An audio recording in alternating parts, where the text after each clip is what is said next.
এই শোনো না, আমাদের অন্ধবিশ্বাস চ্যানেলটি যারা এখনো সাবস্ক্রাইব করেননি প্লিজ সাবস্ক্রাইব করে দাও। আর অল্প কিছু সাবস্ক্রাইবার হলে 1,00,000 পরিবার হবে। সবাই প্লিজ সাবস্ক্রাইব এবং বেশি বেশি শেয়ার করে দাও প্লিজ। গলা বেয়ে রক্ত পড়ছে, শরীরে কিছু জায়গায় ছোপ ছোপ রক্তের দাগ, সারা শরীরে যন্ত্রণায় বিছানায় গুটিসুটি মেরে ফুপিয়ে ফুপিয়ে কাঁদছে সেহের। তার সারা গায়ে মারের চিহ্ন। কিছুক্ষণ আগে সেহেরের বাবা তার সৎমা বিনা অপরাধে মারধর করে বাড়ি থেকে বের করে দিয়েছে। সেহেরের মুখমণ্ডলেও কাটাছেঁড়ার দাগ। সেহেরের চাচি তার গায়ে গরম পানি ছ্যাঁকা দিয়ে যাচ্ছে, আর সেহের বারংবার ব্যথায় চিৎকার করে উঠছে। সেহেরের থেকে 2 হাত দূরত্বে বসে আছে সেহেরের দাদিমা। দাদি আঁচলে মুখ কুচে কাছে। অসহায় মেয়েটাকে কি করে তার নিজ জন্মদাতা পিতা মারতে পারে তাই ভাবতে পারছে না। এই অসহায় মেয়েটার বাবাই যে নিজের গর্ভের সন্তান ভাবতেই তার ঘৃণায় গা খিন খিন করছে। কিছুটা দূরে আরামদায়ক চেয়ারে 2 হাতের আঙ্গুল একত্রিত করে মুখে হাত দিয়ে বসে আছে সেহেরের বড় জেঠু, আর দরজার দিকে দাঁড়িয়ে আছে সেহেরের চাচাতো ভাই আবিদ। সকলেই চুপচাপ, কাছে কারোর কোনো কথা নেই। নিস্তব্ধ ঘরটাতে সেহেরের গোঙানি ছাড়া কিছুই শোনা যাচ্ছে না। চাচি যখন সেহেরের থুতনিতে মলম লাগানোর সময় দাদিমা বলে উঠল, কোন গজব জন্ম দিছিলাম আমার পেটে, মাইয়াডার সোনার মতো মাডারে খাইল, এখন মাইয়াডারে মাইরা ফেলতাছে। পুত্রে, মাইয়া মানে একটা জান্নাত, আর তুই তোর বংশের উত্তরাধিকারীর লাইগা এক মাইয়ারে মারছোস, এখন আবার নিজের মাইয়ার পিছে লাগছোস। আমার আজ অবধি একখান মাইয়া হইল না, হ্যাঁ দুঃখে কত রাত কানছি, আর আমার পেটের পুত। বলেই হাউমাউ করে কেঁদে উঠল। দাদিমার কান্না যেন সেহেরের কান অবধি পৌঁছচ্ছে না। সে একরকম ফোবিয়ারে আছে, বারবার মামা করছে। দাদির কান্নায় আবিদা এগিয়ে এসে দাদিকে সামলানোর চেষ্টা করলো, কিন্তু পারল না। দাদিমা কাঁদতে কাঁদতে আবার বলা শুরু করলো, মাইয়া ছিল না, হ্যাঁ আফসোস আমার সুফিয়া ঘুষাইয়া দিছিল। আমার হেই পবিত্র ফুলটা দিনের পর দিন অত্যাচার মুখ চেপে সহ্য কইরাও হাসি মুখে কইতো, আমি ভালো আছি মা। হেই ফুলের একটাই দোষ আছিল, হ্যাঁ পুত জন্ম দিতে পারে নাই, দিছে এক মাইয়া। এতে আমারই বইনের মাইয়া আমার পুতের মাথা খাইয়া গিরিঙ্গিবাজের মতো আমার শান্তির সংসারে আগুন ধরাইয়া দিয়া গেছে। আহ মা, চুপ করবা, মান সম্মান তো দেখছি সব খুইয়ে ছাড়বা। বিরক্তির সুরে বলল জেঠু। এই সারা চুপ কর তুই, গিরিঙ্গিবাজের মতো সামসামি করতে আইবি না। 1 গ্রাম কি, আমি 10 গ্রামে মাইকিং কইরা ওই গজবটার কুকীর্তি হুনামু, ভুইলা যাইস না। ওই পোলায় তার মায়ের গায়ে হাত তুলতেও ভুলে নাই। জেঠু আর কোনো কথা না বলে আরামদায়ক সোফা ছেড়ে দাঁড়িয়ে ঘর থেকে বেরিয়ে গেল। ওষুধ লাগানোর ঘণ্টাখানেক অবধি সারা শরীরের জ্বালাতন না কমলেও আস্তে আস্তে কমে আসছে। এটাই হয়তো গ্রামের লতাপাতা চিকিৎসার ছোট্ট নমুনা। সেহের চোখ দুটো ছোট ছোট করে আশেপাশে তাকালো। সে নিজেকে কিছুটা স্বাভাবিক করতে পেরেছে। দাদিমা সেহেরকে জিজ্ঞেস করলো, ফুল, তোর কি এখন ভালো লাগতাছে? সেহের মাথা নাড়ায়। কিছুক্ষণ নীরব থেকে কাঁপা গলায় বলে, দাদি, আমি মেয়ে বলে কি মানুষ না? শেরের এই নিষ্পাপ ভঙ্গির কথা শুনে দাদির ভেতরটা হু হু করে উঠল, কিন্তু কিছুই বলতে পারলেন না। কি বলবে সে, আর কি বলেই বা সান্ত্বনা দেবে? আর কতদিন এই অন্যায় অবিচার চলবে? শেহের কিছুক্ষণ আনমনে থেকে হালকা হাতে চোখ মুছে দাদিকে বলল, দাদি, আমাকে ওই বাসায় যেতে হবে, কাল রিমনের স্কুল আছে আর রান্নাটাও তো বাকি।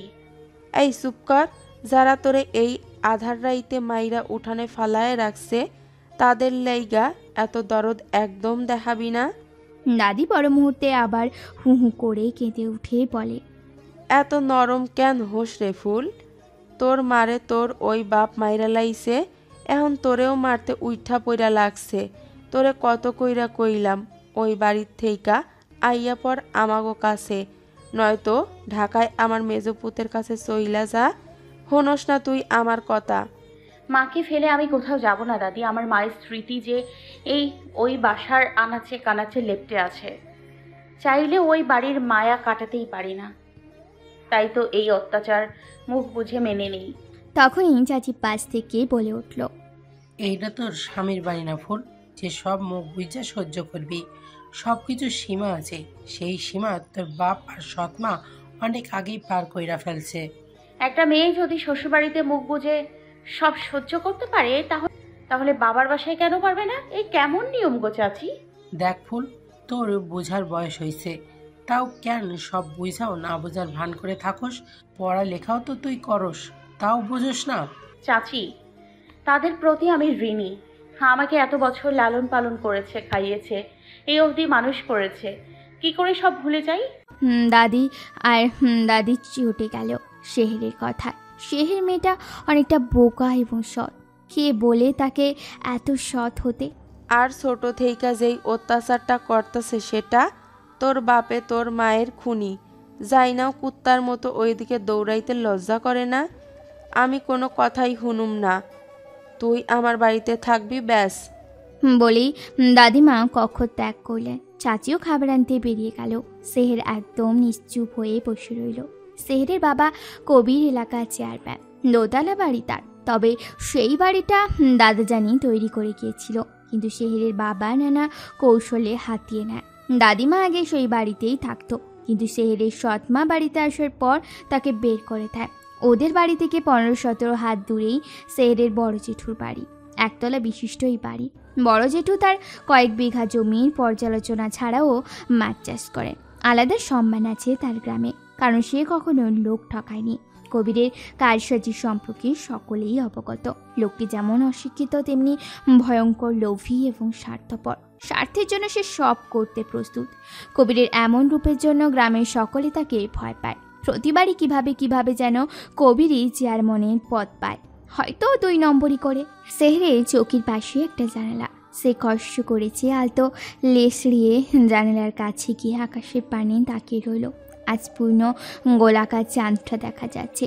চাঁদের আলোতে চারপাশটা আলোকিত হয়ে আছে। ঝিঝি পোকার ডাক খুব ভালোভাবেই শোনা যাচ্ছে। সেহের এক মনে চাঁদটার দিকে তাকিয়ে আছে। আনমনেই সে একটা জগল ধরল। আমি চাঁদকে বলি তুমি সুন্দর নও, আমার মায়ের মতো। গোলাপকে বলি তুমি মিষ্টি নও, আমার মায়ের মতো। এই জগলটা সে তার সখী মঞ্জুর মোবাইলে শুনেছিল, যদিও সে তার সৎ বোন তোপার সঙ্গে এখনো মিশতে পারেনি।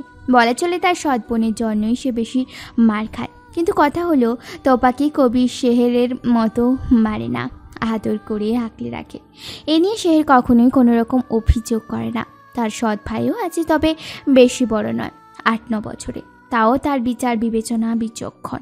সে একদমই তার বোন বা মায়ের মতো নয়। রিমন শেরকে অনেক পছন্দ করে, কেনই বা করবে না? শের যে নিজ হাতে তাকে লালন পালন করেছে, সৎ বোন হয়েও মাতৃস্নেহ দিয়েছে। আর শেহরের সৎমা, সে তো কখনোই নিজের ছেলের খবর রাখতো না। তবুও যখন কবির সাহেব আসতো তখন ছেলেকে নিয়ে তার কত দরদ। এমন ভাব করে যেন সেই ছেলেকে সামলাতে ক্লান্ত। এমন নানান ঘটনার সম্মুখীন হয়েছে সেহের। সেহেরের সৎমার প্রথম বিয়ে হয়েছিল, কিন্তু সে কিছুতে সামলাতে পারেনি। দেখে শ্বশুর বাড়ি থেকে বের করে দেয় তার 2 মাসের মেয়ে তোপাকে নিয়ে। কবিরের সম্পত্তির প্রতি তার আগে ভাগেই লোভ ছিল, বিধায় সে নানানভাবে শেহরের মাকে নিয়ে কবিরের মনে 1000 রকম বিষ ঢেলেছে। এও বলেছে ছেলে সন্তান হচ্ছে বংশের পাতি। শেহরের চাচি খাবার দিয়ে গেলেও শেহরের খেতে মন চাইল না। সে একইভাবে এখনও চাঁদটার দিকে তাকিয়ে আছে। Sir, 500 push up already done, তাও কেন আপনি কন্টিনিউ করে যাচ্ছেন? কারিবের কথায় স্বাদ থামল। হাত টান দিয়ে বসে উঠে দাঁড়ালো হাত ঝাড়তে। স্বাদের চেহারা এবং গলা বেয়ে বিন্দু বিন্দু ঘাম ঝরছে। স্বাদ হাতের রুমালটা খুলতে কয়েক ধাপ এগিয়ে গিয়ে পানির বোতলটা খুলে নিল। বোতলের মুখ খুলে মুখের মধ্যে ঢেলে মুখ মুছতে কবিরকে বলল, আই থিঙ্ক আমার গণনায় কোনো রকম গড়বড় হয়েছিল।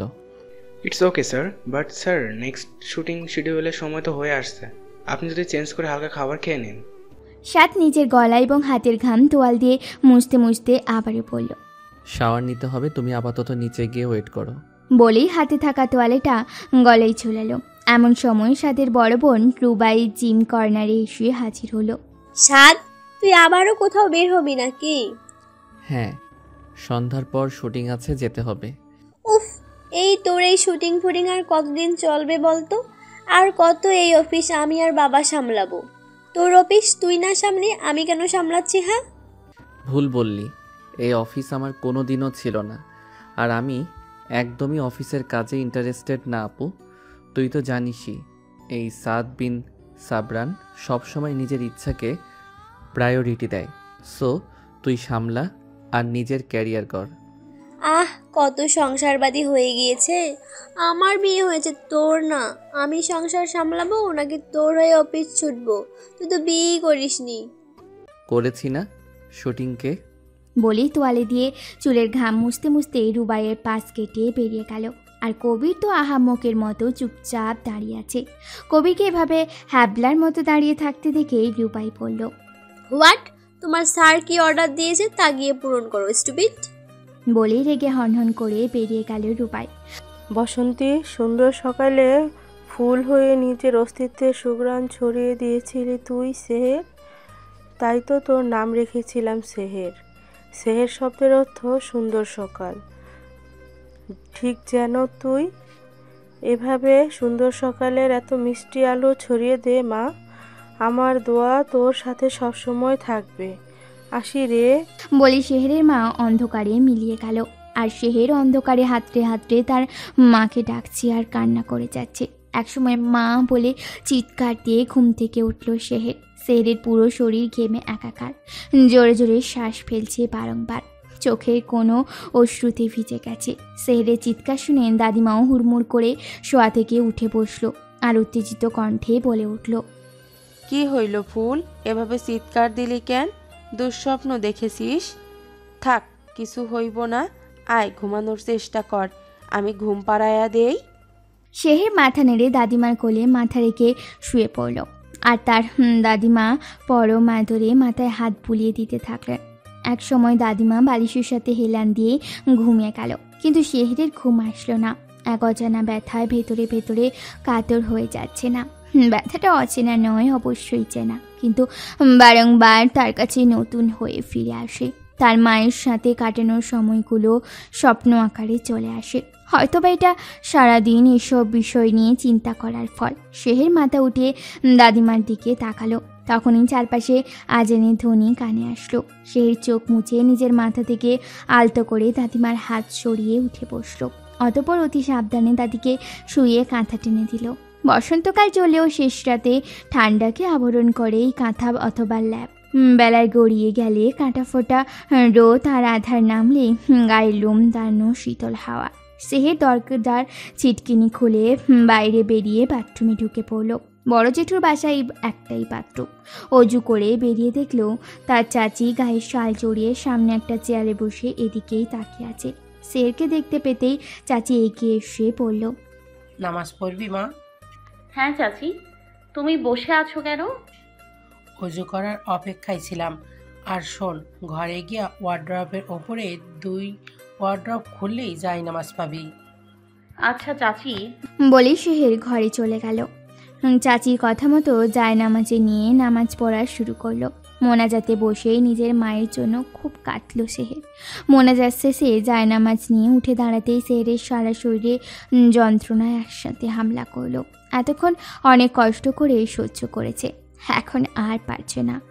জায়নামাজ ভাঁজ করে সঠিক জায়গায় রেখে কোনো রকমে বিছানায় গিয়ে শুয়ে পড়ল। আজ ভোরবেলা হাঁটা তার পক্ষে সম্ভব নয়। ব্যথায় ছটফট করতে করতেই শেহের ঘুমিয়ে পড়ল। ঘুম থেকে উঠল সকাল 10টায়। দেয়াল ঘড়িতে সময় দেখে তার চোখ বড় বড় হয়ে গেল। কখনোই সে এত দেরি করে ঘুম থেকে ওঠেনি। চাচি তখন হাতে শুকনো মরিচের ডালা নিয়ে উঠোনে যাচ্ছে। শেহের রুমের সামনে দিয়ে যাওয়ার সময় কি মনে করে শেহেরের ঘরে উঁকি দিল। উঁকি দিয়ে দেখলো শেহের জলদি উঠে দাঁড়াচ্ছে। চাচি ডালাটা রেখে রুমে ঢুকে পড়ল, আরে আরে, এভাবে তাড়াহুড়ো কি আছে? চুপচাপ বস। না চাচি, কি বলো? 10টা বেজে গেল আর আমি পড়ে পড়ে ঘুমোচ্ছিলাম, কেমন দেখায় বলো তো? আর আমাকেও তো ডেকে দিতে পারতে। ডাকিনি, কারণ আমি জানি তুই অকারণে দেরি করে ঘুম থেকে উঠিস না। এভাবে ঘুমাচ্ছিস তার মানে নিশ্চয়ই তোর শরীর খারাপ। তাই তো আমি বা মা তোরে ডাকি নাই। যাই হোক, আবিতে কলেজে যাওয়ার আগে তোর জন্য ব্যথার ওষুধ আর মলম কিনে দিয়ে গেছে। হাত মুখ ধুয়ে আয়, খেয়ে তারপর ওষুধ নিবি। ওহ চাচি, সামান্য বিষয় নিয়ে টাকা খরচের কি দরকার ছিল? এই চুপ কর, এসব বলবি তো চর খাবি। যা গিয়ে হাত মুখ ধুয়ে আয়, আমি ওঠানে যাচ্ছি। বলেই চাচি বেরিয়ে গেল। সে কিছুক্ষণ চুপচাপ থেকে বেরিয়ে গেল। চাচি তাকে খাইয়ে ওষুধ খাইয়ে দিল, সাথে পরম যত্নে মলমও মালিশ করে দিল। সেহেরের অবস্থার কারণে দাদিমা সেহেরকে কলেজ যেতে দেয়নি। 12টা নাগাদ উঠোনে মোড়া দিয়ে বসে দাদিমা সেহেরের মাথায় তেল মালিশ করছে, আর সেহের আরামে চোখ বুজে শান্তি উপভোগ করছে। দাদিমা তেল দিতে দিতে বলে, হ্যাঁ রে ফুল, তুই আসলেই আমাগো ফুল রে। ফুলের মতো চেহারা, আবার দীঘল রেশমি চুল। তোর নাম ফুল রাইখা ভুল করি নাই। আচ্ছা দাদি, আমার নাম ফুল রাখলে কেন? দাদিমা হেসে বলা শুরু করে, আমার এখন গোলাপের চারা আসিল, বছর খানেক যত্ন কইরাও ফুল ফুটাইতে পারি নাই। শেষে অনেক হতাশায় ভুগছিলাম, কিন্তু যখন শুনলাম আমার ছোট নাতনি আইছে, হ্যাঁ দিন দৌড়াইয়া যাওয়ার সময় হঠাৎ গাছের দিকে চোখ যায়, আর তা দেইখা আমি সেখানে থম মেরে দাঁড়াইয়া কাইন্দা দেই। দীর্ঘ কয়েক বছর পর হেই দিনই প্রথম ফুল হইছিল রে ফুল। সেই সুখে দুলতে দুলতে হাসপাতালে যাইয়া আরেক ফুল পাইলাম, মানে তোরে। কি নিষ্পাপ এবং মাশাআল্লাহ চেহারা। তোর চেহারার লাল আভাটা যেন আমার লাল গোলাপের সংকেত ছিল। গোলাপের পাপড়ির ন্যায় ছিল তোর ঠোঁট জোড়া, সেই ঠোঁটের মৃদু নড়াচড়া, ঠোঁটের কোণ বেয়ে লালা ঝরা, সব যেন আরও প্রাণোচ্ছল করে দিছিল। তাই তো তোর নাম রাখলাম ফুল। জানোস না, তোর সেই অবস্থায় তোর দাদারে দিয়া আঁকা আঁকির মাস্টার আইনা তোর ছবি আঁকাইছিলাম। হ্যাঁ, ছবি এখনো আমার কাছে আছে। তোমার ওই গোলাপ চারা কই দাদি? তোর বাপের বাগানে কবেই তো ময়রা পইরা আছে। বলি মুখ গোমরা করে ফেলল দাদিমা। সেহের হতাশ হয়ে চুপ করে রইল। তার বাবা সম্পর্কে কিছু বলতে পারবে না সে। কি বলবে সে? বলার মতো কী বা আছে? দুপুরের দিকে সেহের কিছুটা সুস্থ অনুভব করতে সে রান্নাঘরে চলে গেল তার চাচিকে রান্নার কাজে সাহায্য করতে। চাচি করতে দেয়নি, কিন্তু সেহের জোর করেই রান্না শুরু করে দিয়েছে। চাচি মাছ কাটছে আর সেহের মাছ ভাজছে।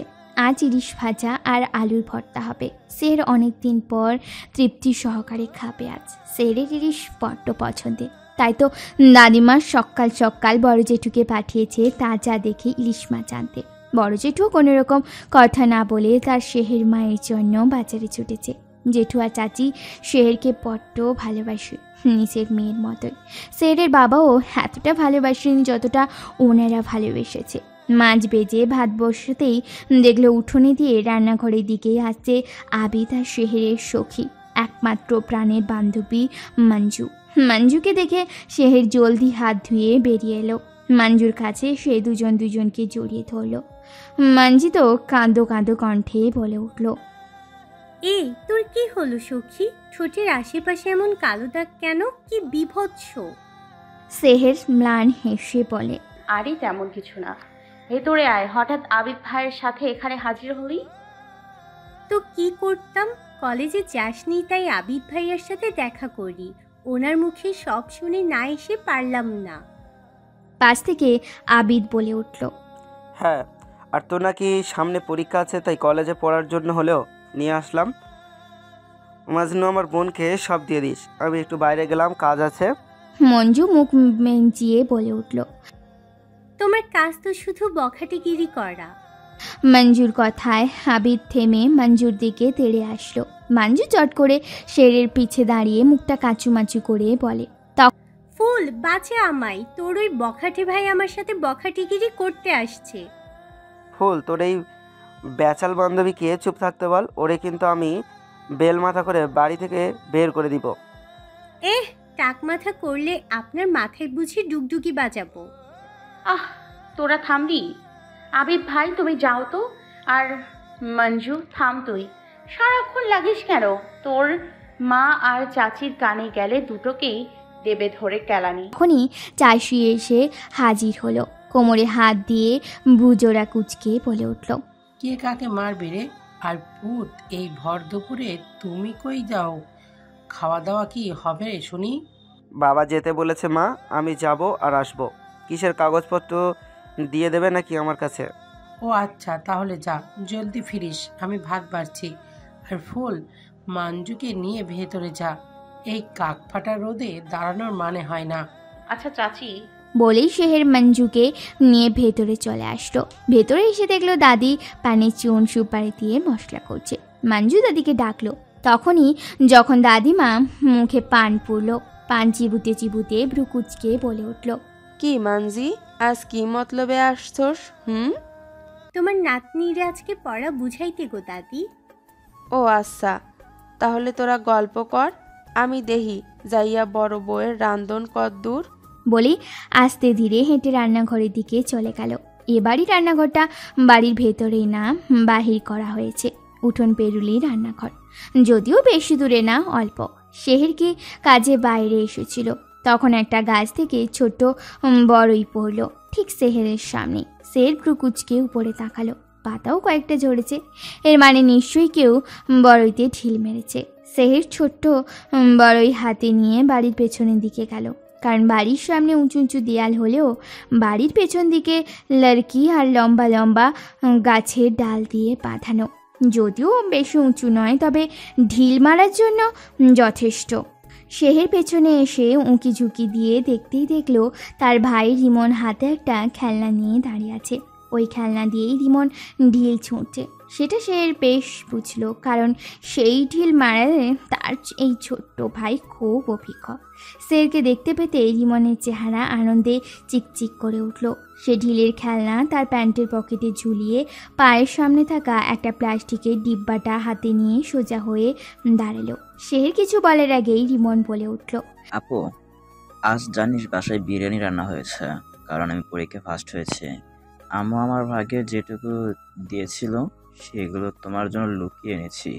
এখন জলদি এই বক্সটা নেও তো। তুই কি করলি ভাই? কে বলেছে তোকে এগুলো আনতে? তোর খাবার তুই খাবি, এখন এগুলো নিয়ে যা বলছি, মা জানলে রক্ষা থাকবে না। রিমন মাথা ডানে বামে নাড়িয়ে বলে, তোমার জন্য এনেছি, তুমি খাবা ব্যাস। ছোট থেকে নিজের চোখে দেখেছি আমার ওই লেকচারি মা আর বোন কি পরিমাণ অত্যাচার করছে।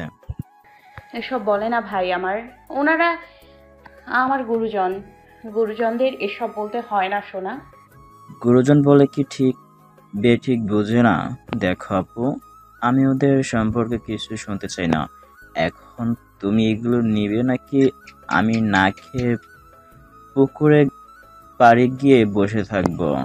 জানো, আজ সকাল থেকে কিছু খাইনি। মা ঘুমিয়েছিল, এত টাকার পরে ওঠেনি, তাই না খেয়ে স্কুলে গিয়েছি। এখন তুমি কি চাও আমি পেটে আরো কয়েকশো ইঁদুর দৌড়াক? শের হতাশ হলো। সে নেই দেখেই তার ভাইকে এমন না খেয়ে থাকতে হয়েছে। শের খুবই লজ্জিত। আর ক্ষুধার্ত ভাইকে কষ্ট না দিয়েই সে বক্সটি নিয়ে বলল, দেখ নিয়েছে, এবার খুশি? এখন যা গিয়ে খেয়ে নে। আচ্ছা আপু। অনেকটা খুশি হয়ে বলল রিমন। যেতে গিয়েও থেমে গেল। বুবু, তুমি আমার কাছে কবে আসবে? রিমনের এই কথায় যেন শেহরের ভেতরটা মেঘের গর্জনে তোলপাড় শুরু হয়ে গেল। করুণ চোখে অসহায় ভাইটার দিকে তাকিয়ে রইল সে। অভিনেত্রী সিনথিয়া বারংবার নিজের স্টেপ ভুল করছে স্বাদের দিকে তাকিয়ে তাকিয়ে, আর স্বাদ এতে চরম রেগে বারবার কাট কাট বলে উঠেছে। এবার যেন স্বাদের ধৈর্যের ভাঁজ ভেঙে গেল। মিস সিনথিয়া, আপনি কি এখানে আমাকে দেখতে আসছেন নাকি কাজ করতে? নিজের কাজটার দিকে ফুল ফোকাস করুন। আপনার জন্য আমাদের নেক্সট শিডিউল মিস যাচ্ছে। আপনি একজন অভিনেত্রী বলে বারবার ভুল করবেন আর আমরা দেখে যাব, এমন কিছু ভাবার চেষ্টাও করবেন না। সকলের কাছেই সময়ের মূল্য আছে, specially mine. So go fast, otherwise I will take action. সাদ আরও কিছু বলতে গিয়েও বলতে পারল না তার অ্যাসিস্ট্যান্ট কারিবের জন্য। অভিনেত্রী সিনথিয়া মুখটা কাঁচুমাচু করে মিনতির সুরে বলল, সরি স্যার, আমি আগে থেকে ফুল ফোকাস করব, প্রমিস। তো এখানে দাঁড়িয়ে না থেকে go and do your work. বলেই সাদ কিছু না বলে নিজের ডাইরেক্টরের চেয়ারে বসলো। এখানের একটা কথাও সাদ ঝাড়ি দিয়ে বলেনি। পুরোটাই শান্ত এবং কড়া কণ্ঠে কথাগুলো বলেছে। সাদ এমন একজন মানুষ, তার মাঝে কখন কি চলে তা কেউ বুঝে উঠতে পারে না। আর সাদই শিডিউল নিচ্ছে, কিন্তু এই সিনথিয়ার খামখেয়ালি তার একদমই সহ্য হচ্ছিল না। গম্ভীর প্রকৃতির সাদের ভাষ্যমতে, তুমি যাই করো, তোমার রাগের বহিঃপ্রকাশ কখনোই তোমার জন্য সুফল নয়। হয়তো এই জন্যই সাদ এত কম সময়ে নিজের অস্তিত্ব প্রমাণ করতে পেরেছে। তার টিমের ওয়ার্কাররা যথেষ্ট সম্মান এবং ভালোবাসে সাদকে। সাদ দেখতে সুঠামদেহী, লম্বা এবং সুপুরুষ। সেই সিনেমা এবং নাট্য পরিচালনাতেই সন্তুষ্ট। যদি তার পরিচালনার পাশাপাশি অভিনয় করতেও, তাহলে হয়তো তার আয় আরও বৃদ্ধি পেত। কিন্তু ওই যে সাদ বিন সাবরান তার ইচ্ছেকেই বেশি প্রায়োরিটি দেয়। তার ইচ্ছের উপর আজ অবধি কেউ উঠতে পারেনি, তবে একজন পারে। সে আর কেউ নয়, তার একমাত্র মা জননী আসিয়া খাতুন। সাদের করা কথা এবার সিনথিয়া বেশ ভালোভাবে অ্যাক্ট করলো। সকলে মুগ্ধ নয়নে দেখছে তার নিখুঁত অভিনয়। এই শিডিউল শেষ হতেই কারিফ এসে সাদের সামনে দাঁড়ালো। সাদ বোতল থেকে পানি খেতে খেতে বলল, কি বলবে বলো। স্যার, আপনি বুঝেন কি করে আমি কখন কিছু বলতে আসি আর কখন কাজে? সাদ আরেক ঢক পানি খেয়ে বলল, তোমাকে আমি আজ থেকে চিনি না, সেই ভার্সিটি লাইফ থেকেই চিনি। বুঝলাম, তবে বলতে আসলাম আপনি সিনথিয়া ম্যামকে ভালোই ডোজ দিয়েছেন। আরও আগে দেওয়া উচিত ছিল, তাহলে আজকের সেকেন্ড শিডিউলটার সময় বদলাতে হতো না। স্যার, আমার কি মনে হয় জানেন? কি? সিনথিয়া ম্যাম আপনাকে পছন্দ করে। সাদ এমন ভাব করলো যেন সে কিছুই শুনতে পেল না। আপাতত কিছুক্ষণ আগে রেকর্ডটা মনোযোগ সহকারে দেখছে, আর কারিফ হতাশার দৃষ্টি নিয়ে তার স্যারের দিকে তাকিয়ে আছে। এই প্রেম ভালোবাসা আর পছন্দের কথা বললেই যেন সাদের কানে যেন অটোমেটিক সুপার গ্লু লেগে যায়। বরাবরই সাদ এইসব প্রেম ভালোবাসা খুব নিখুঁতভাবেই ইগনোর করে, যেমনটা এখন করলো। কবিরকে থম মেরে দাঁড়িয়ে থাকতে দেখে সাদ মিনি টিভিটার দিকে তাকিয়েই বলল, ব্ল্যাক কফি আনছি স্যার। বলেই কারিফ চলল কফির ব্যবস্থা করতে। সে আজ আবারও ভালোভাবে বুঝলো তার স্যারকে প্রেম করাতে খুব একটা সক্ষম হবে না। পাগল নাকি তুই? তোরে আমি নরকে তোরে পাঠামু? তুই চিন্তা করলি কি কইরা? কোনোদিনও তোর ওই বাড়িতে যাইতে দিমু না। অত্যন্ত রেগে কথাগুলো বললেন দাদিমা। শেহের দাদিমাকে বোঝানোর চেষ্টা করে বলল, দাদি, আমার বই খাতা সব ওই বাড়িতে, দয়া করে বোঝার চেষ্টা করো। আর রিমনটাও ভালো নেই গো। আমার যে ওর এই অবস্থা একদমই ভালো লাগছে না। তো আমি কি করমু? আর তোর বই খাতা আমি আদিবরে দিয়া আইনা নিমু, তাও তোরে ওই বাড়িতে যাইতে দিমু না। ফুল দেখ, বোঝার চেষ্টা কর। এবার তোর বাবা তোরে পাইলে সত্যি সত্যি মেরে ফেলবে। তোর কি একটুও প্রাণের ভয় নেই? 2 দিনের দুনিয়ায় প্রাণের ভয় করে কি লাভ ভাইয়া? এর চেয়ে ভালো নয় কি উপর যিনি আছেন তার উপর ভরসা করে চলতে? আবিদ অসহায় দৃষ্টি নিয়ে সেহেরের দিকে তাকালো। সেহেরের চোখে মিনতি।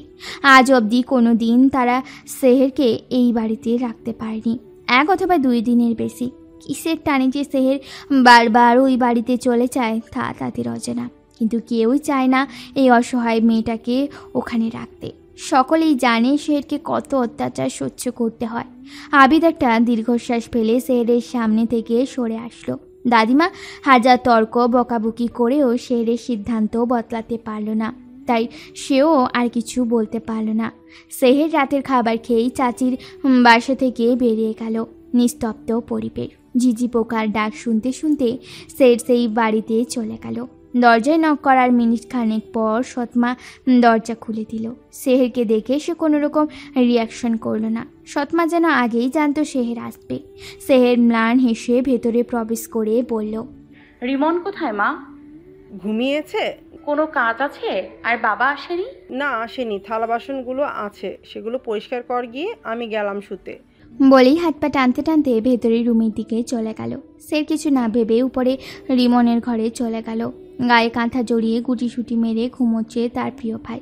সকালে উঠে বোনকে দেখতে পেয়ে রিমন কেমন রিয়াকশান করতে সেটাই ভাবছে সেহের। মুচকি এসে ভাইয়ের রুমে গিয়ে ভাইয়ের মাথার পাশে বসলো। কিছুক্ষণ বরফ জন্যে মাথায় হাত বুলিয়ে দিয়ে কপালে ঠোঁটে স্পর্শ দিয়ে রুম থেকে বেরিয়ে গেল। সৎ মায়ের কথা অনুযায়ী চলে গেল কাজ করতে। যদিও সেহের এখনও পুরোপুরি সুস্থ নয়, তবু কিছু বলেনি। গ্রামের প্রায় সকলেই জানে সেহের কী পরিমাণ অত্যাচারিত হয়, কিন্তু সেহের মুখে স্বীকার করে না দেখে কেউ কিছুই করতে পারে না। সেহের স্বীকার করলে হয়তো তার বাবা এবং সৎ মায়ের সকল কারসাজি একদিনে ঘুচে যেত। থালা বাসন মেজে ধুয়ে উঠতেই কিছু ভাঙার শব্দ পেতেই সেহেরের টনক নড়ল। ওনা দিয়ে ভেজা হাত মুছতে মুছতে রান্নাঘর থেকে বেরিয়ে দেখল তার বাবা মাতাল হয়ে এদিকে সেদিকে হেঁটে বেড়াচ্ছে। সে নিজের ম্যাচে নেই। সেহেরের দিকে চোখ যেতেই কবির বিশ্রী হাসি দিয়ে পড়ল, কিরে ফই নিয়েছে, এতদিন কোন নগরে ছিলি? হ্যাঁ, তোর আবুল না কি জানি নাম? ও হ্যাঁ, আবিদ। ওর তো তোর লাইগা দরদ একেবারে উতলায় পড়ে। তার কত নগর আছে রে। বাসায় যে কত কাজ পড়ে ছিল হেডি দেখছিলে? আমার বউটা কত কষ্ট করছে 2টা দিন। তোর এই আবুল্লার কারণে আমার বউটা কতখানি পালছে আমার পুলারে। খবরদার, যদি আমার পুলার গায়ে একটা আছাড়ও করস, তোরে আমি এবার ছাদ থেকে লাত্তি মেরা ফেলা দিন।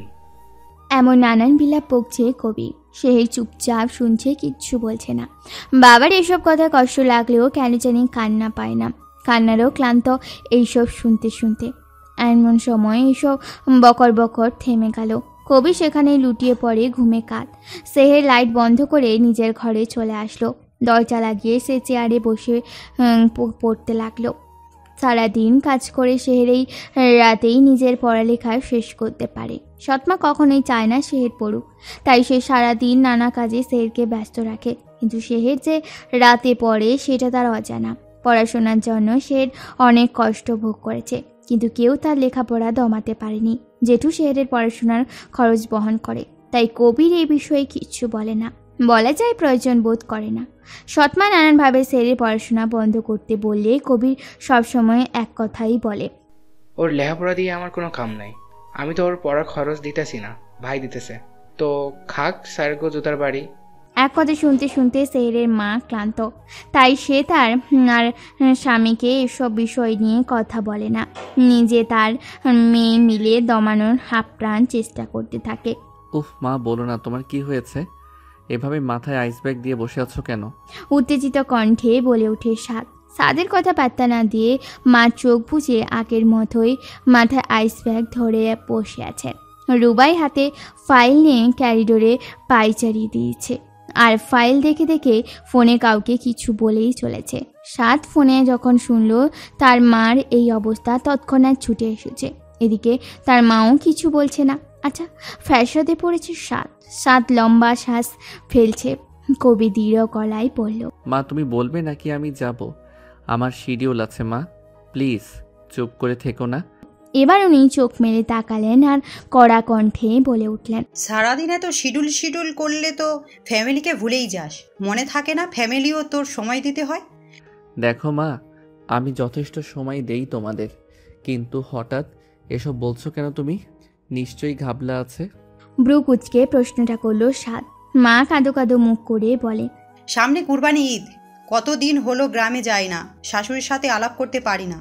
তোদের ব্যস্ততার কি এই জন্মে শেষ হবে না? আহ মা, ঈদ আসতে আরও 1.5 মাসের মতো বাকি, আর তুমি এই 1.5 মাস আগে এসে বলছো ঈদ করতে যাবে। এসব চিন্তা ছাড়া আর কিছু কি নেই? এই তুই চুপ কর। সারাদিন আজাইরে বসে থাকলে এসব চিন্তা আসবেই। এখন আমায় বল, এবার গ্রামে ঈদ করবি? বল। তুমি তাহলে জাস্ট এই কথাটা বলার জন্য আমায় ডেকে পাঠিয়েছ? পাক্কা 1 ঘন্টার জ্যাম সহ্য করে আমি এখানে আসছি তোমার এইসব কথা শোনার জন্য? হায় আল্লাহ! তাহলে তুই কি বলতে চাস? আমি তোকে ডিস্টার্ব করেছি? হায় আল্লাহ, তুমি আমাকে এই দিন দেখালে। সন্তান তার মায়ের জন্য বিরক্ত। মা প্লিজ বাজে বকিও না, আমি অনেক টায়ার্ড, রুমে যাচ্ছি। বলেই উঠে যেতে নিল, তখনই মা বলে ওঠে, খেয়েছিস? সাদ থেমে পিছে ফিরে বলে, না খাইনি, তবে আপনার যদি এই অবলা পুত্রের উপর দয়া হয় তাহলে অতি দ্রুত আমার কক্ষে খাবার পাঠিয়ে দিয়ে আমায় ক্ষুধামুক্ত করতে পারেন। সাদের কথা মা আইস ব্যাগ নামিয়ে হু হা করে হেসে দিল। সাদও মুচকি এসে নিজের রুমে চলে গেল। ফ্রেশ হয়ে রুমে এসে দেখলো সেন্টার টেবিলে খাবার এবং কফি রাখা। সাদ আগে গিয়ে কফিটাই নিয়ে নিল। কফিতে চুমুক দিতে দিতে কবিরকে ফোন করে জানিয়ে দিল আজ আর সে বেরোবে না, একেবারে কাল 11টা নাগাদ যেন সে চলে আসে। সাদের কথায় ওকে বলে কবিরও কল রেখে দিল। সাদ কাজের সময় বেশি কথা পছন্দ করে না, তাই কবিরও কিছু বলেনি, কারণ সে তার স্যারকে ভার্সিটি লাইফ থেকেই চেনে। সাদের থেকে 3 বছরের জুনিয়র সে। একবার সাদের ব্যবহারে করিফ তাকে বেশ অপছন্দ করেছিল, তাই সে দিনরাত লেগে থাকতো সাদের মন জয় করার জন্য। একবার সাদ বেখেয়ালিভাবে ফোন চালাতে চালাতে হাঁটছিল। সেদিন কারিবের জন্যই আর একটুর জন্যই ট্রাকের নিচে যায়নি সে। সেই থেকে সাদের আলাদা মমতাবোধ জন্মায় কারিবের প্রতি। সাদ এবার লক্ষ্য করলো কারিব তার আশেপাশে থাকার চেষ্টা করে, তাই সাদ কারিবের সাথে মিশল। সাদের বন্ধু বান্ধব ছিল না বললেই চলে, যত বন্ধু আছে কেউ তার ক্লোজ না, কিন্তু কারিব হয়ে উঠল তার ভালো বন্ধু এবং ছোট ভাই। সাদ তার প্রফেশন কবিরকে নিয়ে শুরু করেছিল। কেন জানি না সাদ তাকে বড্ড ভালোবাসে, আর হয়তো এও জানে তার প্রফেশনে কারিবই তার প্রকৃত বন্ধু হয়ে পাশে থাকবে। প্রতিদিনের মতো সেহেরের আজানের ধ্বনিতে ঘুম ভেঙে গেল। চোখ কচলাতে কচলাতে বাম হাতের দিকে তাকাতে দেখলেও সে বই হাতে নিয়েই ঘুমিয়ে গেছিল। সেহের অসুস্থ বিধায় বেশিক্ষণ চেয়ারে বসে পড়তে পারেনি, তাই সে বইটা হাতে নিয়ে বিছানায় শুয়ে শুয়েই পড়ছিল। পড়তে পড়তে কখন ঘুমিয়ে পড়েছিল তার জানা নেই। নামাজ পড়তে সে নাস্তা বানাতে চলে গেল। নাস্তা বানানোর আগে 1 কাপ চা খেয়ে নিল। এতে যেন তার মন ফুরফুরে এবং সতেজ হয়ে গেল। শরীরের ম্যাজমেজে ভাবটাও কেটে গেল। রুটি ভেজে বেরিয়ে এসে দেখল কবির মেঝেতে নেই। নিশ্চয়ই উঠে গেছে সে। সেহের একটা দীর্ঘশ্বাস ফেলে ছুটল তার প্রিয় ভাই রিমনের কাছে। এখন বাজে সকাল 7:15। রিমনকে হালকা ডাকতেই সে পিটপিট করে তাকালো।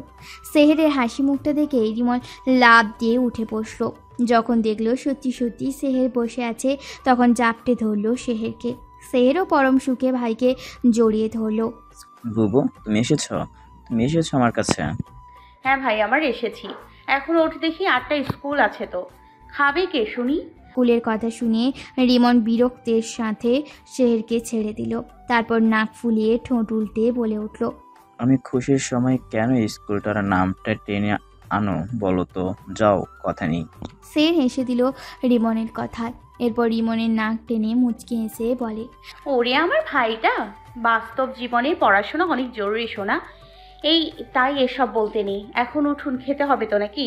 রিমন মাথা নেড়ে উঠে চলে গেল ওয়াশরুমে। সেহের নিচে নেমে ডাইনিং টেবিলে খাবার বাড়তে থাকলো।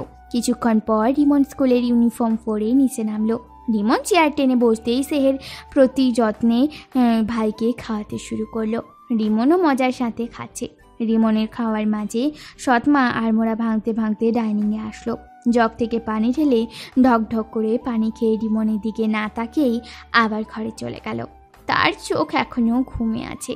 ঘুমোতে যাওয়ার আগে সেহেরকে বলল, আমার ঘরের পানির জগটায় পানি নেই, পানি ভরে দিয়ে যাস তো। সেহের উত্তরে শুধু আচ্ছা বল। কিন্তু সৎমা উত্তর শোনার আগেই রুমের দিকে হাঁটা ধরল। তার যেন প্রয়োজন বোধ নেই সেহেরের উত্তর শোনার। সেহের নিঃশব্দে মরিচা ধরা গ্রিলটা ধরে আকাশের পানি তাকিয়ে রয়েছে। মনে তার কালো মেঘের গর্জন দিচ্ছে। মেঘের অশ্রু তার চোখ জোড়া বেয়ে গড়িয়ে গড়িয়ে পড়ছে। কিছুক্ষণ আগেই তপা শুধু সৎমার হাতে চড় খাইয়েছে, সাথে নিজের জন্ম পরিচয় নিয়েও অনেক বাজে কথা শুনেছে, তাও নিজের জন্মদাতা বাবার সামনে, যা সেহেরের সহ্যের সীমানার বাইরে। তপা কেন তাকে সহ্য করতে পারে না তা সেহের না। সেহের আকাশের পানি তাকিয়ে ভাঙা গলায় বলে উঠল, ও মা, আমার কষ্ট দেখতে পাচ্ছ মা? কেন আমায় এই নরকে ফেলে চলে গেলে? কেন মৃত্যুর আগে ওয়াদা করিয়ে গেলে বাবা এবং সৎ মায়ের খেয়াল নিয়ে? কেন রিমনের জন্য এ বাড়িতে থাকার ওয়াদা দিলে মা? তোমার ওয়াদার কথা কাউকে মুখ ফুটে বলতেও যে পারি না মা। আমার অপরাধ কি মা? কেন সবাই আমার উপর এমন অত্যাচার করে? মা, তুমি বলেছিলে না আমি তোমার সুন্দর সকালের লাল টুকি ফুল? তাহলে তোমার এই ফুলটার কপালে সুখ কেন লেখা নেই মা? আর বাবা, আমার বাবা থাকতেও আমি এতিম, আমার জন্ম নিয়ে বাজে কথা শুনতে হয়। বলেই ডুকরে কেঁদে উঠল সেহের। কিছুক্ষণ কেঁদে আপন মনেই বলে উঠল, মা জানো, আমার মাঝে মাঝে এই নরক ছেড়ে অনেক দূরে চলে যেতে ইচ্ছা হয়, অনেক দূর, কিন্তু আমি পারি না গো মা। তুমি যেমন আমার কাছে প্রয়োজন, ঠিক তেমনই তোমার কথা। তাই তো যেদিন সৎমা এসে তোমার ওয়াদার কথা বললো, সেদিন থেকে চাইলেও এই বাড়ি আর বাবা রিমনকে ফেলে যেতে পারিনি। সেহেরের কান্নার মাঝেই সে রিমনের কণ্ঠ শুনতে পেল। দরজার ওপারে রিমন ধাক্কাচ্ছে আর বারবার আপু আপু বলে ডাকছে। আপু আপু, কি হলো? দরজা লাগালে কেন আপু? খাবে না তুমি? আর খাওয়া ভাই রে, কবে পেট পুড়ে খেয়েছি আমার মনে পড়ে না রে। এই জীবনটা যে আমার বড্ড কঠিন। আপন মনে বিড়বিড় করে বলল সেহের।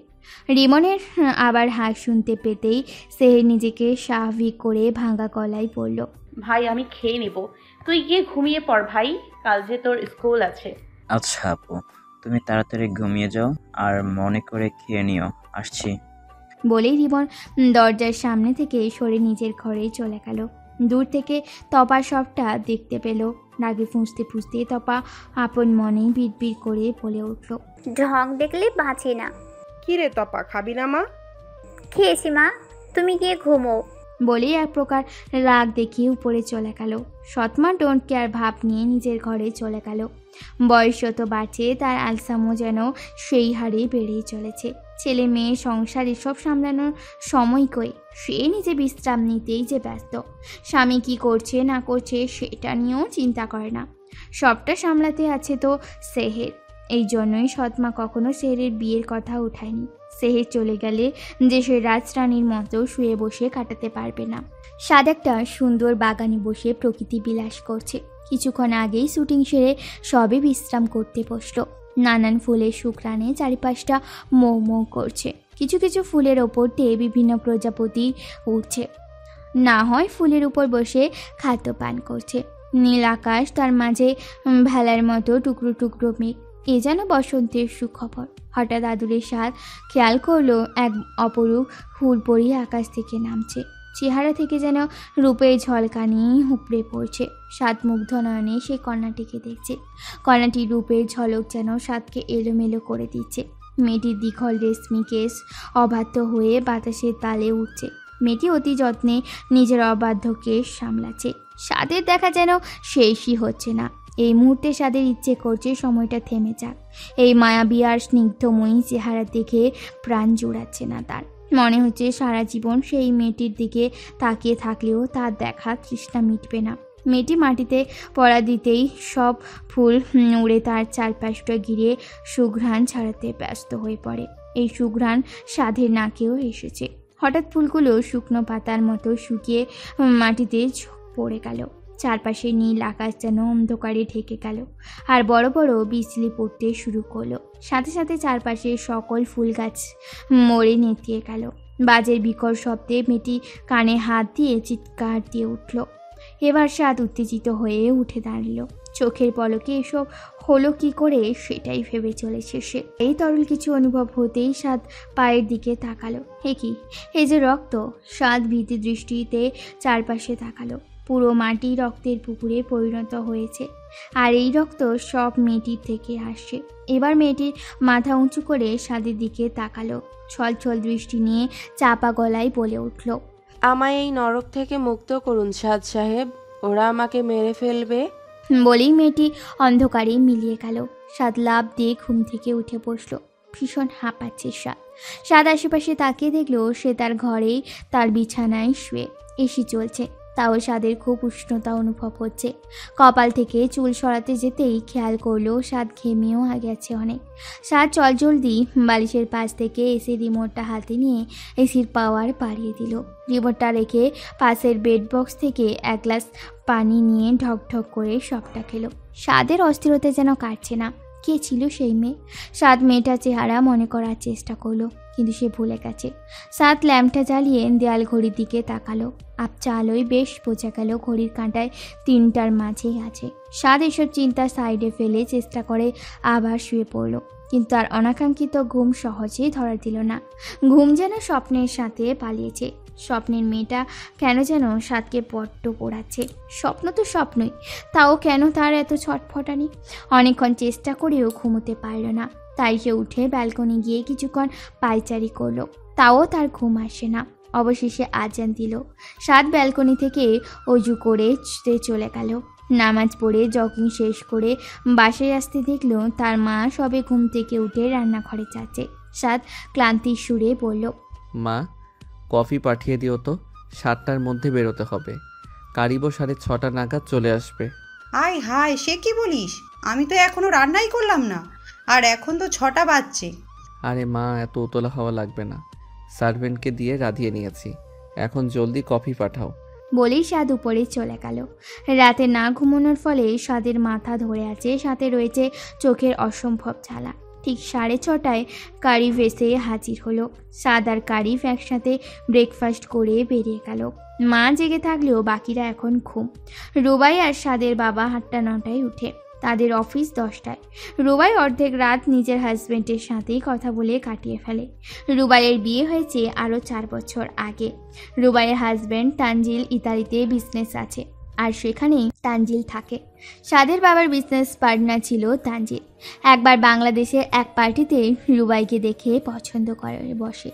এর কয়েকদিনের মাঝেই সে বিয়ের প্রস্তাব পাঠায়। তানজিলের বাবা মা নেই, তবুও তানজিলের ব্যবহার খুবই ভালো ছিল, তাই পরিবার থেকে সকলে রাজি হয়ে যায়।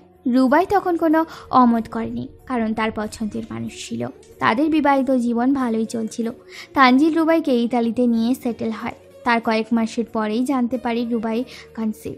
এই সুখবর শুনে সেদিনই স্বাদের বাবা মা ইতালির উদ্দেশ্যে রওনা দেয়, কিন্তু স্বাদের শুটিংয়ের প্রেশার থাকায় যেতে পারেনি। তখন স্বাদ একদমই নতুন ফিল্ম ইন্ডাস্ট্রিতে, তাই নিজেকে প্রমাণ করতে তখন তার উপর দিয়ে বেশ চাপ যেত। তবে বিপত্তি ঘটে আরেক জায়গায়।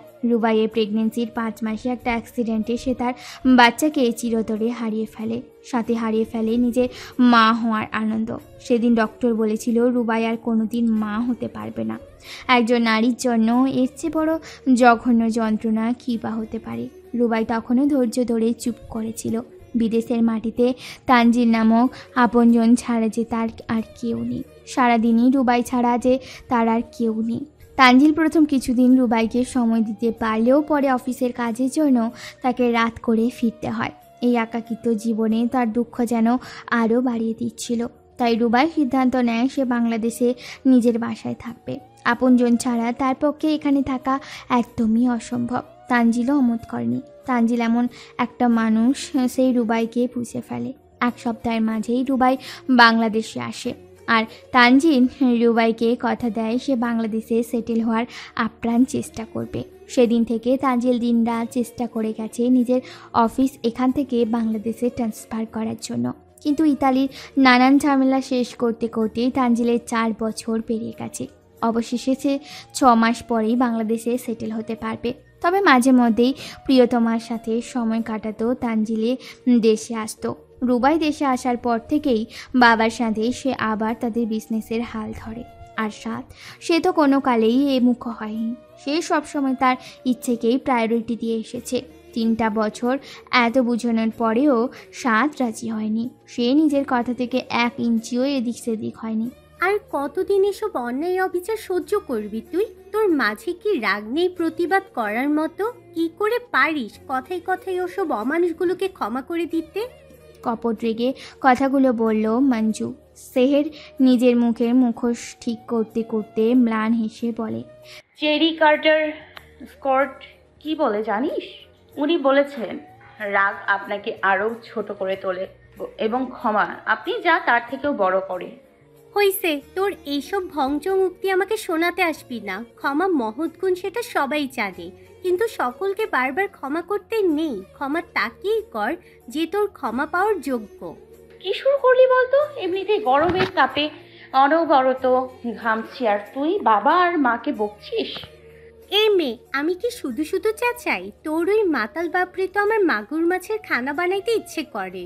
ওই অমানুষটার জন্যই তো তোর মুখোশ বাঁধতে হয়েছে।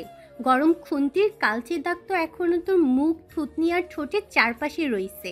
বিশ্বাস কর, একবার সামনে পাই একেবারে স্যান্ডেল ফিক্কা মারমু। তোর বকবকানি হলে এখন আসতে পারিস, আমার যেতে হবে। যাবি মানে? কই যাবি? দাদির কাছে। সেদিনের পর তো বাসা থেকে বের হতে পারি নাই। আজ কলেজ আসছি, এই একটা সুযোগ। তোর বোন তপাই যদি তোর নামে বিচার দেয়? তপা আপু তো আজ কলেজ যায়নি, সে তো মনে হয় এখনো ঘুমোচ্ছে। 1 সেকেন্ড, তুই ওরে আপু ডাকিস কেন? তুই না ওর বড়? তুই তো 2nd ইয়ারের ছাত্রী, আর ওই তপা তো সবে মেট্রিক দিয়া ইন্টারে উঠছে। ও সব কিছু না, সে বলে দিয়েছে তাকে যেন আপু ডাকি। আর ডাকলেই বা সমস্যা কি? ছোট বড় সকলেই আপু ডাকা যায়। সেহেরের কথায় মঞ্জু যেন আরও রেগে বোম হয়ে গেল। সে রেগে উচ্চ স্বরে বলে ওঠে, তোর আপুর গুল্লি মারি, চ্যাঙ্গা মাইয়ারে আপু ডাকে। এই দুনিয়ায় তোর মতো বলদে এক পিসি আছে। কেমনে পারিস তুই ফুল? যেখানে তোরে কেউ রেসপেক্ট করে না সেখানে কিনা তুই মরতে চাস? যা ইচ্ছে কর, আমি তোর সাথে আর নাই। যা গিয়ে আরো ঝাঁটার বাড়ি খা। বলেই মঞ্জু সেহেরকে রেখে উল্টো দিকে হাঁটা ধরল। সেহেরে নিশ্চুপ হয়ে মঞ্জুর যাওয়া দেখছে। মঞ্জু আগেও এমন রাগ দেখিয়ে কথা বলছিল, তবে তার রাগ বরফের মতোই খুব জলদি গলে যায়। রাগ যেতেই মঞ্জু সেহেরের কাছে এসে তার গলা জড়িয়ে বসে কাঁদো কাঁদো গলায় কথা বলতে শুরু করে দেয়। সেহের আবার তো এই মুহূর্তেরই অপেক্ষা করছে। ভাবতেই সেহের মুখোশের আড়ালেই মিষ্টি হাসি দিল। এই একজন সখী সেহের বেশ ভাগ্য করে পেয়েছে। এই একটা মানুষই তার সুখ দুঃখে ভাগিদার হয়, কিন্তু সবাইকে কি তার ভেতরের কষ্টটা বলা যায়? সের একটা চাপা দীর্ঘশ্বাস ফেলে জেঠুর বাসার দিকে চলে গেল। দাদি সেরকে অনেক সময় নিয়ে জড়িয়ে ধরেছিল আর চাপা স্বরে কাঁদছিল। সেরকে সে একবারের জন্য ছাড়েনি। এত করে সে সামলানোর চেষ্টা করেছি, কিন্তু কিছুতেই সফল হলো না।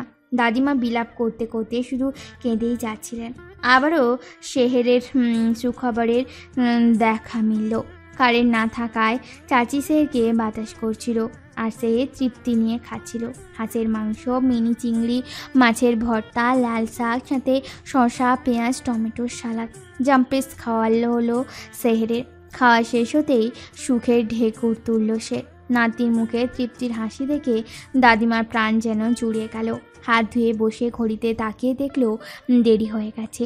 সে তৎক্ষণাৎ গামছা দিয়ে হাত মুখ মুছে সকলকে বিদায় দিয়ে ব্যাগ নিয়ে বেরিয়ে পড়ল। সের থাকাকালীন আবিদাকে দেখতে পায়নি, হয়তো কোনো কাজে বাসার বাইরে ছিল। সেহেদের বাসা জেঠুর বাসা থেকে বেশি দূরে নয়, জাস্ট 15 ধাপের পথ। তবে সেহের বাড়িতে না গিয়ে আগে পুকুর পাড়ে গেল। পুকুর পাড় থেকে নরম কাদামাটি নিয়ে কোন রকমে নিজের জামার কিছু অংশে লাগিয়ে নিল। লাগানো শেষ হতেই পুকুরের পানিতে হাত ধুয়ে আল্লাহর নাম নিতে নিতে বাসার দিকে গেল। বাসায় গিয়ে দেখে বাসের সোফায় পায়ের উপর পা তুলে টেলিভিশন দেখতে ব্যস্ত তার সৎমা। সের একটা শুকনো ঢেকুর তুলে বিড়বিড় করে বিসমিল্লাহ বলে বাসার প্রবেশ করলো। সৎমা কোনা চোখে সেহেরের দিকে তাকিয়ে আবার টেলিভিশনের দিকে তাকালো। হঠাৎ কি মনে করে টিভি বন্ধ করে রিমোটটা রেখে সেহেরের দিকে ফিরল। সেহের চুপচাপ তার দিকেই তাকিয়ে আছে। আজ আবার বোম ফাটবে, যা সেহের বেশ ভালোভাবে বুঝতে পারছে। কি রে নবাবের ঝি, ভর দুপুরে কই গেছিলি? ঘরে যে কতটি কাম আছে সেইগুলা দেখছিলি? ছাগলের বাচ্চা, আমার খাস আমার পরশ, আর আমার টাকায় আনন্দ ফুর্তি করতে গেছিল হারামজাদি। মা বাবা ডেকে পাঠিয়েছিল খালের দিকে জালে পাথর বাঁধানোর জন্য। দেখো আমার জামাতেও কাদা লেগে আছে। সৎমার কথা শেষ করতে না দিয়ে সেহের বলল। ছলছল দৃষ্টি নিয়ে জামার কাদা লাগা অংশটুকু দেখালো সৎমাকে। কাদা দেখে উনি কিছুটা নরম হলেন, তাও গম্ভীর কণ্ঠে বলে উঠলেন, আচ্ছা বুঝলাম, এখন যা থাল বাসন আর জামা কাপড় ধুয়ে দে। এগুলো শেষ হইলে উপরতলা মুছবি। আজ আমার ভাগ্নে আইতাছে, তার আপ্যায়নে যাতে কোনো ত্রুটি না থাকে।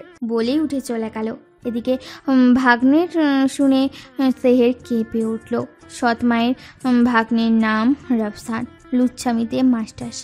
সেহেরকে সে নানাভাবে উত্ত্যক্ত করায় ধান্দা থাকে, আর সবার সামনে নিষ্পাপ বান্দার মতো থাকে। রফসানকে সেহেরের দু চোখে সহ্য হয় না। সৎমা যাওয়ার আগে বলে গেল, আর হ্যাঁ, বেসিনের ধারে পান্তা ভাত রাখছি, কালকে বাসি তরকারি আলু পটল ছিল, সেগুলো দিয়া খাইয়া নিস। সের উত্তরে শুধু মাথা নেড়েছিল। ব্যাগটা রুমে গিয়ে রেখে একটা লম্বা গোসল দিল। গোসল শেষ করে রুম থেকে বেরিয়ে দেখলো সৎমায়ের রুমের দিকে গেল। রুমে গিয়ে দেখে সৎমা ঘুমিয়ে কুপোকাত। সের আস্তে করে দরজা ভিজিয়ে দিয়ে রান্নাঘরে চলে গেল। তার তো পেট পুরো ভরা, এসব খাওয়ার তার পক্ষে সম্ভব নয়। আবার এই পান্তা ভাত পড়ে থাকলে আরও খারাপ কথা শোনা লাগবে। সেহের ভেবে পাচ্ছে না সে এখন কি করবে। পর মুহূর্তে কিছু একটা ভেবে মনে হতে একটা কড়াইয়ে পান্তা ভাত নিয়ে বাড়ির পেছনের দিকে চলে গেল। দূরে একটা কুকুর দেখতে পেতেই কিছুটা ঝোঁপে গিয়ে পান্তা ভাত ফেলে দিল। পান্তা ভাত ফেলা দেখে কুকুরটা দৌড়ে ঝাঁপের কাছে চলে আসলো। খাবার পেয়ে চটজলদি খাওয়া শুরু করলো। সেহের হাঁটু গেড়ে বসে কুকুরটার খাওয়া দেখছে। কুকুরটা তৃপ্তি নিয়ে খেয়ে ল্যাজ নাড়তে নাড়তে জিহ্বা দিয়ে ফাঁস ফাঁস করে কিছুক্ষণ সেহেরের দিকে তাকিয়ে চলে গেল। সেরোর নাটিটা নিয়ে ভেতরে চলে গেল। থালা বাসন ধুয়ে উঠে দাঁড়াতেই রিমন এসে হাজির হলো। বুবু বুবু, একটা লোক কুলফির আইসক্রিম এনেছে। মানে? অনেকটা অবাক হয়ে বলল সেহের। আরে মানে হলো ওই যে স্কুলের সামনে যে কুলফিওয়ালা কুলফি বিক্রি করতো না, উনি আমাদের বাসায় এদিকে আসছে। চলো না, কুলফি কিনে দাও। টাকা কই পাবো ভাই? আমার কাছে জমানো কিছু টাকা আছে, তুমি চলো তো। না, আরে ভাই তুই একা গিয়ে কিনে আন। মা একবার টের পেলে আমাকে আস্ত রাখবে না। আরে ধুর, কিছু হবে না, আসো।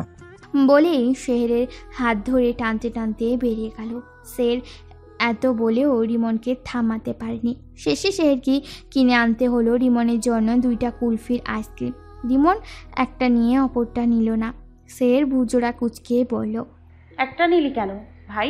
এটাও নে আর জলদি খা, যা কাঠফাটা রোদ গলে যাবে তো। এটা তোমার জন্য আপু, তুমি খাও। আমার জন্য মানে? বুবু, এত মানে করে কেন? তুমি আর আমি মিলে খাবো দেখেই তো 2টো কিনেছি। সেহের আর কি বলবে, গরমে তারও আইসক্রিম খেতে ইচ্ছে করছিল, তাই সে নিজেও খেলো। খাওয়া শেষ করে পানির মগটা ছেড়ে জামা কাপড় ধোয়ার জন্য ছাদে গেল। ছাদের এক কর্নারে কল আর সাথে জামা প্লাস কাপড় ধোয়ার জায়গা করা আছে। সকালে অনেকটাই ধুয়ে ফেলেছিল সে, তাই এখন 2-4টা জামার বেশি নেই। সের আর ধোয়া জামা কাপড় সহ জরুরি সাবান বালতির মগ নিয়ে ছাদে চলে আসলো। ছাদের কর্নারে বসে জামা কাপড় কাচাকাচি করে শুকাতে দিয়ে দিল। কাজ করতে করতে সেহের ক্লান্ত হয়ে বসে পড়ে। রোদের তাপ এখনো কমেনি। গরমে সেহের ওড়না দিয়ে কপালের ঘাম মুছল। স্যার, আপনার কফি। সাত ফোন থেকে চোখ সরিয়ে মাথা নিচু করে কর্মচারীর দিকে তাকালো। কর্মচারী হাতে কফি দেখে সাদ ভ্রু কুচকে বলল, আমি তো কফি চাইনি, তাহলে হঠাৎ? কবি স্যারই তো পাঠালো। ও আচ্ছা, তাহলে সেন্টার টেবিলে রেখে চলে যাও। কর্মচারী মাথা নাড়িয়ে কফির মগটা রেখে নিজের কাজে চলে গেল। স্বাদ না চাইতেও কফিটা নিয়ে মুখে দিতে যেতেই তার হঠাৎ চোখ গেল হতুড়ে দাঁড়ানো অভিনেত্রী সিনথিয়ার দিকে। সিনথিয়া রহস্যময় হাসি দিয়ে স্বাদের দিকে তাকালো। স্বাদ তার দিকে তাকাতেই সিনথিয়া জলদি হাসি থামিয়ে অন্যদিকে তাকালো আর এমন ভাব ধরল যে সে খুব ব্যস্ত। সাদের সন্দেহ হলো, তাই সে সিনথিয়ার দিকে থেকে চোখ ফিরিয়ে সেন্টার টেবিলে একটা প্লেটে থাকা চামচ হাতে নিয়ে কফিতে ঢুকালো। কিছুক্ষণ আলতোভাবে নেড়ে চামচ উঠিয়ে দেখলো চামচে সাদা সাদা কিছু ছোট কণা। সাদ ভ্রু কুচকে শব্দহীন হাসি দিল। তখনই কারিফ দৌড়ে এসে বলল, স্যার, কাল না আমাদের নরসিংদীর শুটিং আছে, আজ রাতেই তো রওনা হতে হবে। কারিবের একটা কথাও সাদের কানে ঢুকছে বলে মনে হয় না। কারিবের আর কিচ্ছু বলার আগেই সাদ এক কর্মচারীকে ডেকে কি যেন বলল। কর্মচারী মাথা নাড়িয়ে কফির মগটা নিয়ে চলে গেল। সিনথিয়া মেকআপ ঠিক করছিল, তখনই এক কর্মচারী তার সামনেই পা মুচকে যায়, যার ফলে সব কফি সিনথিয়ার ড্রেসে গিয়ে পড়ে। ভাগ্যিস কফিটা ঠান্ডা ছিল। এই দৃশ্য দেখে সাদ নিঃশব্দে হাসলো। সিনথিয়া সাংঘাতিক রেগে উঠে দাঁড়ালো। কর্মচারী তার ভুলের জন্য অনুতপ্ত হয়ে বারবার সরি বলতে লাগলো। অবস্থা খারাপের দিকে যাওয়ার পূর্বেই সাদ সেদিকে গিয়ে সিনথিয়া আর কর্মচারীর মাঝে ঢুকে পড়ল। মিস সিনথিয়া, আপনার নেক্সট শিডিউলে তো ড্রেস চেঞ্জ করার কথা, আপনি তা না করে এখানে দাঁড়িয়েছেন কেন? মিস্টার সাদ, দেখুন আপনার কর্মচারী কিভাবে আমার ড্রেসটা নষ্ট করলো। এদের তো ম্যানাসলেস বলতে কিছুই নেই। আপনি কি এমন ভেবে এই মূর্খগুলোকে কাজে রেখেছেন? ড্রেসে কফি ফেলেছে, সো হোয়াট? আপনিও যেমন মানুষ, ওরাও তেমন মানুষ। আপনি যদি শুটিংয়ে গিয়ে মিস্টেক করেন তো ওরা এখানে ছোটাছুটি করতে গিয়ে মিস্টেক হতেই পারে। সিম্পল, মানুষ মাত্রই ভুল। আর আপনি সেখানে ভালোভাবে ইটস ওকে না বলে লেইম ওয়ার্ড ইউজ করে চলেছেন। আপনার অভিনয় যেমন পেশা, তেমনি ওদের পেশা আছে। সো সব পেশাকে উঁচু নিচু না দেখে সমানভাবে রেসপেক্ট দিন। আপনাদের দৃষ্টির ছোটোখাটো কর্মচারীর জন্যই আপনারা এত উঁচুতে গিয়ে পৌঁছাতে পারেন। So respect them. Now no more word, go fast and leave this topic. কর্মচারী সহ সকলে যে যার কাজে গেল। সিনথিয়া নিজের ড্রেস ছাড়তে ছাড়তে স্বাদের পাশ কেটেই যাচ্ছিল। তখনই স্বাদ হালকা সুরিয়ে বলে উঠল, কফিতে আরও ভালো করে স্লিপিং পিলটা মেশানো দরকার ছিল আপনার। বলেই বাঁকা হাসলো স্বাদ। সিনথিয়া স্বাদ বিস্ময়ের দৃষ্টিতে স্বাদের দিকে তাকালো। পরে স্বাদের কথার মানে বুঝতে পেরে মন খারাপ করে বলে, একটা বার বেড পার্টনার করলে কি এমন হয় সাদ? Just one night. আবারও হাসলো স্বাদ। হাসতে হাসতেই বলল, আপনাদের মতো নিচু মানুষদের বেড পার্টনার বানাবো? No way. আমার বেড পার্টনার অনলি আমার ফিউচার ওয়াইফ হবে। আমাকে কি সুযোগ দেওয়া যায় না? একদমই না। আপনার মতো লুজার আর চিপ মাইন্ডেড মেয়েদের না কোনোদিন পাত্তা দিয়েছি আর না কোনোদিন দিব। My journey for only one person, যার পুরোটা মন জুড়ে থাকবো আমি, শুধু আমি, যার মনে থাকবে না কোনো নোংরামির চিহ্ন। আন্ডারস্ট্যান্ড? সিনথিয়া রাগে ফুঁসতে ফুঁসতে চেঞ্জিং রুমের দিকে হনহনিয়ে চলে গেল। রাফসান এসেছে মিনিট 5 হবে। সেহের কিচেনে হাতে 4 বিস্কুটের ট্রে নিয়ে থরথর করে কাঁপছে। রাফসানের লালসা দৃষ্টি সেহের একদম পছন্দ নয়। রাফসান বারবার তাকে বিভিন্নভাবে বাজেভাবে ছোঁয়ার চেষ্টা করে, কিন্তু সেহের বারবার তাকে এড়িয়ে চলে। সোফার ঘর থেকে সৎমার হাসির শব্দ শোনা যাচ্ছে। তখনই বিকট চিৎকার দিয়ে সৎমা বলে ওঠে, নিয়মিত ভালোবাসার গল্প শুনতে এবং পড়তে আমাদের অন্ধবিশ্বাস চ্যানেলটি সাবস্ক্রাইব করে পাশে থাকা বেল আইকনটি ক্লিক করুন। ধন্যবাদ সবাইকে।